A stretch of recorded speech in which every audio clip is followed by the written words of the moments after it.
40 ఏళ్ళ అనుభవం అంటావు, రాష్ట్ర మంత్రి చేసిన అంటావు, కేంద్ర మంత్రి చేసిన అంటావు, 10 ఏళ్ళు ముఖ్యమంత్రిని చేసిన అంటావు, తెలంగాణ రాష్ట్రాన్ని సాధించిన అంటావు.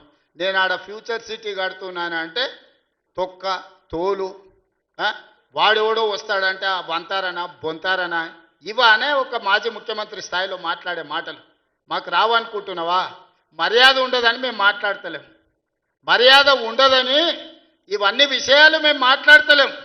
కానీ మొదలు పెడితే నువ్వు కాదు కదా నడువుకు రాయి కట్టుకొని ఆడ ఉన్న మల్లన్న సాగర్లో దుంకి చచ్చిపోతావు. మల్లన్న సాగర్ కాకపోతే రంగనాథ సాగర్లో మెడకు తాడేసుకొని ఊరేసుకొని చచ్చిపోతావు. చంద్రశేఖరరావు గారు, నన్ను గెలకకు. నేను అన్నీ చూసిన. ఎక్కడి నుంచి వచ్చిన? నేను నల్లమల్ల అడవుల నుంచి వచ్చిన.